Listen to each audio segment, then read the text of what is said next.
कानपुर के पारस हॉस्पिटल के द्वारा साउथ में जो है एक निःशुल्क स्वास्थ्य शिविर मधुलोक हॉस्पिटल में आयोजित किया गया। इस स्वास्थ्य शिविर में भारी संख्या में जो क्षेत्रीय लोग हैं स्वास्थ्य शिविर का लाभ ले रहे हैं। अपने सहयोगी से कहेंगे कि आप तस्वीरों में आप दिखाएं कि ये काउंटर चल रहा है।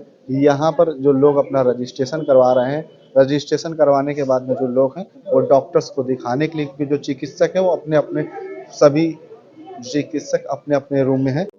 आज कानपुर में पारस हॉस्पिटल के द्वारा कानपुर साउथ में मधुलोक हॉस्पिटल में निःशुल्क स्वास्थ्य शिविर आयोजित किया गया। इस शिविर में भारी संख्या में लोग इस शिविर का लाभ ले रहे हैं।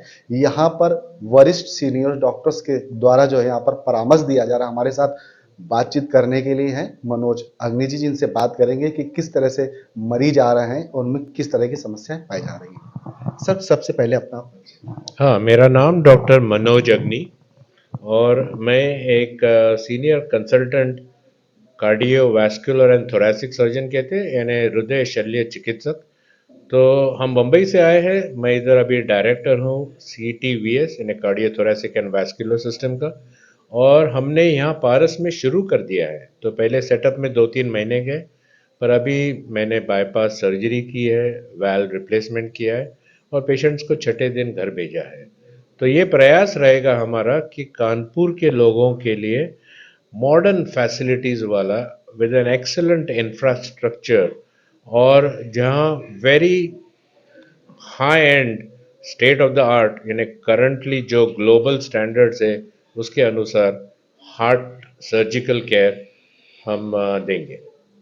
आज जैसे निःशुल्क स्वास्थ्य किस तरह के मरीज ज्यादातर आए हैं? हाँ, अभी तक जो आए हैं हमारे पास, उनमें से किसी को या तो यहाँ ऐसा दर्द दे रहा था या किसी का एक दो जन का वाल्व छोटा हो गया था। तो उनको हमने बताया है कि अभी ये स्टेप वाइज अल्गोरिदम रहेगा कि हम किसी का इको नहीं हुआ तो इको करा लेंगे, किसी का ट्रेडमिल टेस्ट करा लेंगे और उसके बाद इफ़ नेसेसरी कॉर्नरी एंजियो और फिर किसी को वाल्व रिप्लेसमेंट लगेगा, किसी को बाईपास सर्जरी लगेगा, किसी को सिर्फ दवाइयाँ लगेंगी। तो हम एक अच्छा संदेश भेजना चाहते हैं कि नॉट एवरीवन नीड्स सर्जरी या एंजियोप्लास्टी या ऐसे कुछ, कभी-कभी दवाइयों से भी कंट्रोल हो सकता है। तो जो ऑप्टिमल मैनेजमेंट है पेशेंट के और के लिए, उसके लिए हम ये क्रैम्प में प्रयास कर रहे हैं। ऐसे में जो इस तरह के मरीजों को किस तरह से सावधानियां बरतनी चाहिए? नॉर्मली मेरा एक कहना है और ये मेरे 2 नेशनल टेलीविज़न टॉक्स पे भी हुआ है कि अगर if you eat less and walk more, कि रोज़ आप 45 minute at least 30 minutes moderately brisk यानी बहुत तेज़ नहीं, मीडियम से थोड़ा सा ज़्यादा चलोगे और कम खाओगे तो 90% of the elements will not touch you. But less sugar, less salt are good diets to have. Red meat if you are a non-vegetarian, in not too much of amounts, ये करते रहना चाहिए। और ऑयली फूड का अपने को intake कम करना है। साथ में सैचुरेटेड फैट्स होते हैं, तो ये आजकल गूगल पे सब समझता है, हर एक का खाना अलग होता है। तो उसमें हम ये डिटेल में देख सकते हैं कि हमारे इसमें सैचुरेटेड फैट्स का कम हो, कोलेस्ट्रॉल कम हो, अनसैचुरेटेड फैट्स ज़्यादा हो। और ये सब करके आप जितना केयर लेंगे आपके शरीर का और अपने दिल का, उतना तकलीफ कम होगा। And the body always will give clues. यानी कैसे होता है कि अगर आपको 5 ये कार्डिनल कार्डियक सिम्टम्स है कि आपको चेस्ट पेन होने लग गया या सांस फूलने लग गई, कुछ वजनदार ऐसा रखा हुआ लग रहा है या घबराहट हो रही है, आंखों के सामने अंधेरा है या पैर पे सूजन आई, तो तुरंत अपने डॉक्टर को बताना है। मुझे लगता है कि 45 साल के बाद हर एक ने एक स्ट्रेस टेस्ट कराना चाहिए, एक लिपिड प्रोफाइल कराना चाहिए और हर 2 साल में इको कराना चाहिए। इसका होल आइडिया ये होगा कि हम प्रिएम्प्टिवली एट एन अर्ली स्टेज अगर कुछ हो, क्योंकि बहुत बार मेरे पेशेंट्स मुझे बताते हैं कि सर हमें तो कोई तकलीफ ही नहीं हो रही थी और ये इंश्योरेंस चेकअप में मिल गया। So you can avoid all that. और वो जो हम सुनते हैं ना कि नींद में चले गए या आजकल तो जिम में एक्सरसाइज करते समय, all of that can be avoided if you are undergoing regular medical cardiac evaluations and picking up things at an early stage. Sir ये जो लोग किस तरह इससे क्या कारण है जो इन इस तरह की समस्याओं को जो शिकार होते हैं उनको सामने क्या कमियां रहती हैं उनकी? हमारे पास 5 रिस्क फैक्टर्स हैं। डायबिटीज, जिसके हम तो अभी वर्ल्ड के कैपिटल हो गए इंडिया में। हाइपरटेंशन, डिसलिपिडीमिया, डिसलिपिडिया ने अपने चर्बी जो खून में होती है, कोलेस्ट्रॉल, ट्राइग्लिसराइड्स, वो जिसका एलिवेटेड है उनको ये सब रिस्क फैक्टर्स होते हैं। उसके बाद ओबेसिटी यानी वेट गेन ज़्यादा है, या फैमिली हिस्ट्री। अभी फैमिली हिस्ट्री यानी अपने मेल कोई रिलेटिव को 55 के पहले हार्ट अटैक आया हो, या फीमेल रिलेटिव को 65 के पहले हार्ट अटैक या सडन डेथ हुआ हो, तो that is a risk factor. And in today's age, I think stress, because I am seen sometimes 27, 30, 32 year olds coming with severe blocks in the arteries of the heart, क्योंकि ये stress बहुत लेते हैं। Stress तो पहले से ही रहा है, स्ट्रेस हमेशा के लिए रहेगा। So as much as destressing we can do with things like sports, reading, meditation, yoga, that will help in decreasing the incidence of all these cardiac ailments.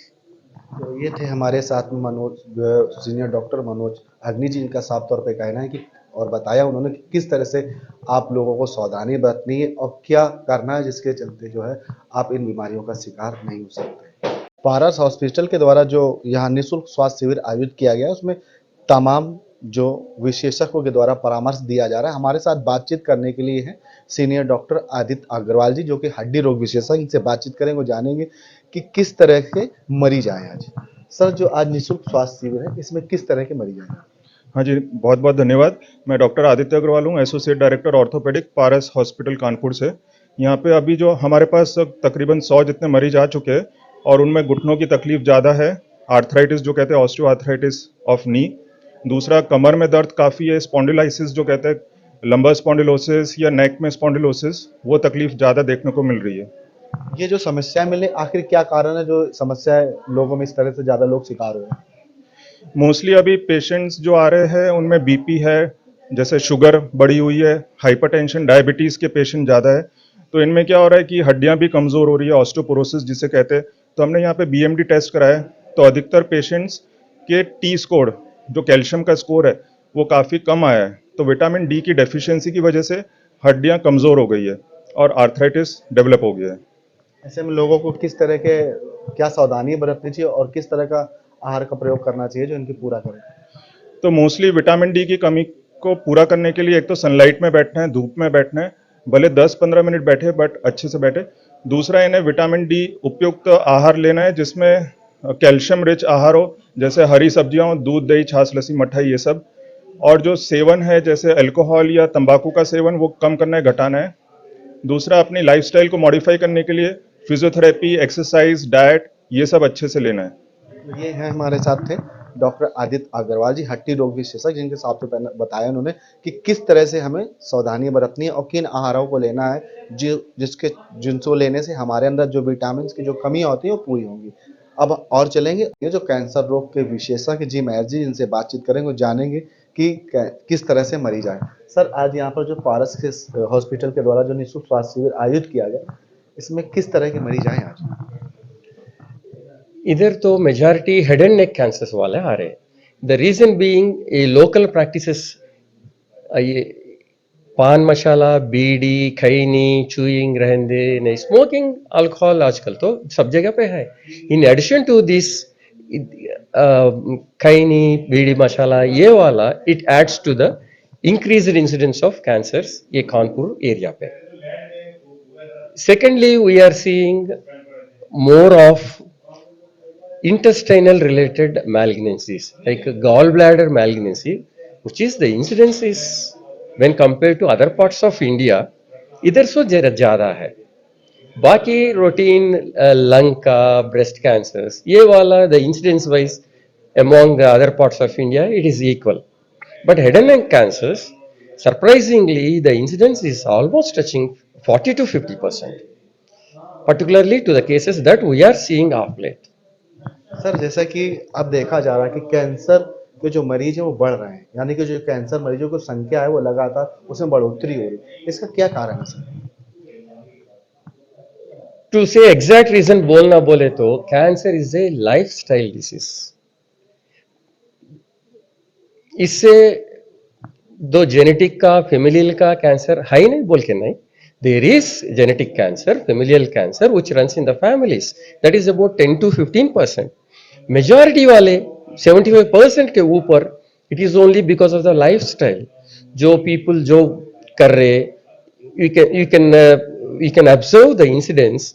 It is more in the smokers, alcoholics, a kaini chewing or pan, bida, masala, these sort of habits, and food में adulterated food, and जो पानी extra ये fast foods, ये सब क्या होगा, it's all together that is causing a system in the body which is disturbing the natural system in the body.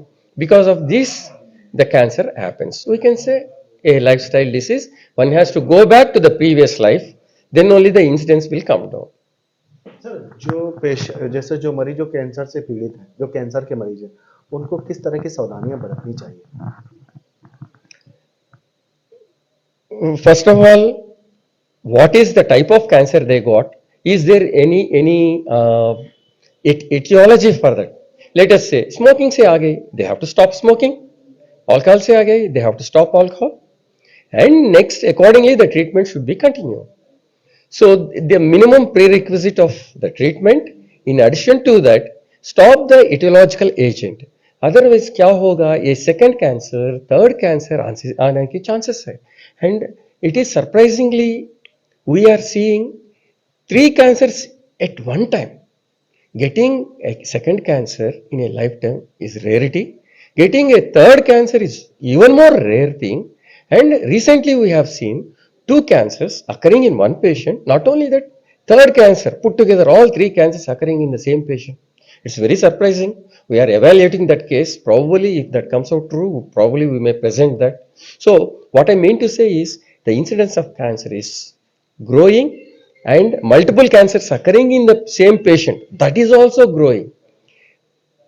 We have to not only as individual, we cannot stop this lifestyle disorder. Let us say you are getting a purified water supply, it is not in your hand, government has to take proper restrictions, and the air is polluted, government has to take something for that. Too many vehicles are moving on the road, and whatever the food items what we are eating, all are adulterated. They are being extra manures, extra fertilizers has been added to make more crop, to make early crop. All this to be done by the government has to take some action against that. Individually, as we and you, we can just put a comment. We can send a suggestion to the government, but government has to really think this is the time.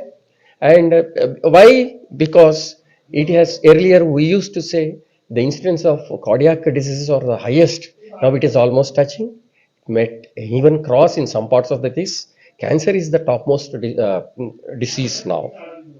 ये थे हमारे साथ cancer रोग विशेषज्ञ doctor जी मैर जी, जिनका साफ तौर पे इन्होंने बताया कि आज के समय में जो कैंसर के जो मरीजों की बढ़ती संख्या जो बढ़ रही है उसका कारण क्या है, और जो मरीज जो कैंसर से पीड़ित है उनको किस तरह की सावधानियां बरतनी चाहिए। कानपुर से अमित राजपूत, समाचार 924।